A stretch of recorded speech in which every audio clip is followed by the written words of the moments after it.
Hi guys, welcome back. If you are new to this vlog, my name is Natalie, and for the past couple weeks during Lent, we've been going over one of the hardest hitting books that I think has ever been written to ministers. It's called The Soul of the Apostolate. It just delivers these spiritual gut punches. It's like pow! Right to my spiritual kidneys over and over and over again, but it's great. Honestly, it's fantastic. And I figured, let's just jump straight into it today and start talking about what are some of the most subtle but real temptations that we can experience as ministers. What are you talking about, Natalie? Come on, only saints are called to be lay ministers. Once we become ministers, we're perfect. We don't struggle with temptations. I have no idea what you're talking about. Whoa, sorry. Okay, maybe you don't struggle with temptation, but I know that I encountered a lot of struggles when I do ministry. And I actually find a lot of help by looking at the examples of some other leaders. For instance, this guy named Saul, who is a leader, wildly handsome, chosen by God, but when he is first invited and about to be proclaimed king, they can't find him anywhere. He is hiding among the baggage. It does not take Saul very long to lose favor with God. Saul is about to go into battle. This is a serious battle, and they're waiting and waiting for the prophet Samuel to come and offer the sacrifice. They wait 7 days, and all this fear and anxiety is building up. The soldiers start grumbling. It gets to the point where the whole army literally deserts Saul. He's left there by himself. It's been 7 days. Samuel's not coming. This is not like back in the day of cell phones when Samuel could call and be like, dude, I'm so sorry. Apologize for the delay. My camel got sick. On the way, we tried to stop for some water. The well was boarded up. You can't believe, it's just been bizarre. It's been weird. So sorry. We'll be there 5 days. Nothing. Saul gets nothing. So he says, I'll offer the sacrifice myself. So he calls for everything. He offers up the sacrifice. And the interesting thing about Saul offering a sacrifice is that objectively, he's doing a good thing. He is offering sacrifice and worship to God. However, Samuel literally shows up moments after the sacrifice has been done and has been offered, and they get into this argument and discussion in which it becomes very clear that one, Saul did not have the authority to offer this sacrifice. And the reason that he did it was that because he was fearful and he was anxious. And the story continues. There's a particularly devious act done by Saul. He has given a very explicit command to go out to the Amalek people who had been enemies of the Israelites, particularly while they were wandering around the desert. And the instructions he was given to them was that he was to put them under the ban. This is actually a really horrific practice in which everyone, women, children, men, houses, wealth, all the animals, everything is to be completely and utterly destroyed.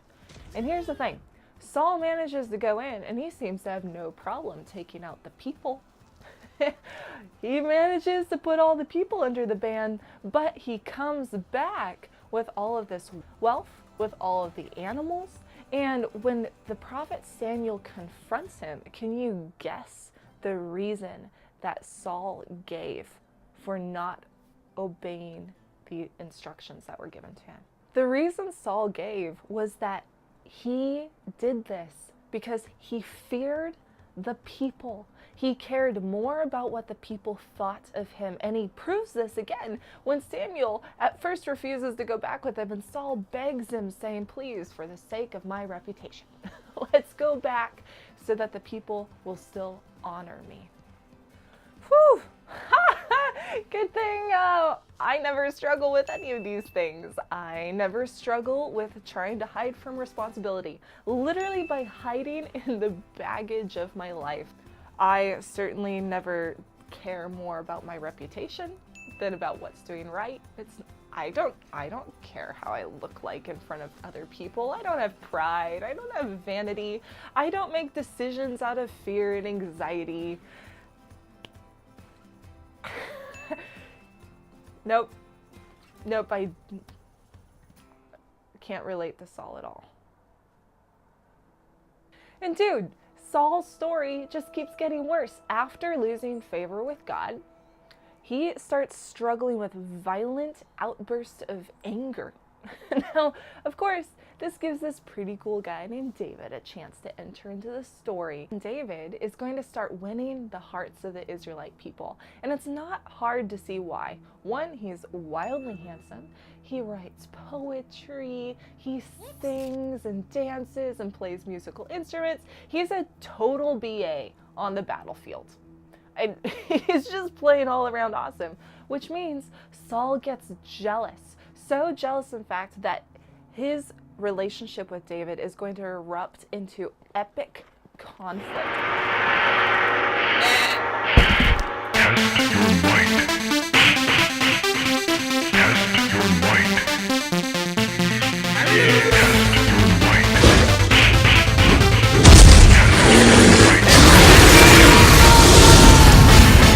Whew! Good thing those things only happened in the old days. I don't struggle with anger in ministry or jealousy. It doesn't ever happen. No, never, never, never. Unfortunately, these temptations are still prevalent today. And it's why our friend Dom in this awesome book is going to be addressing some of these. The soul seeks itself more than it seeks God. Actually, I really do relate to Saul. He was a leader who was outwardly doing good acts, that he was trying to do these various right things, but he got so caught up in his fear and anxiety, his desire to look good. I relate to these things. I relate to how sometimes as ministers we can do things outwardly that are good acts, but that we haven't gone back to God to ask him, how can I please you and not be pleasing people? The good news is that there is a remedy. It's called humility. True humility has a special charm that comes directly from Christ. It is something of the divine in it. In proportion to the apostle's zeal to efface himself and let Christ alone be seen as performing the work, he must increase, but I must decrease. I think a perfect example of this kind of humility is actually Mary in the Magnificat when she says, "And all generations will call me blessed." And I remember as a child just thinking that that was so arrogant. Who would say something like that? And as I have grown, I have come to appreciate that Mary knew the truth about herself. She knew exactly who she was, how she stood before the eyes of God, and she could speak that truthfully. And when it comes to humility for ourselves, it's knowing everything good, but also to the bad. It's knowing the truth about ourselves. The good news is that through prayer, we can grow in humility.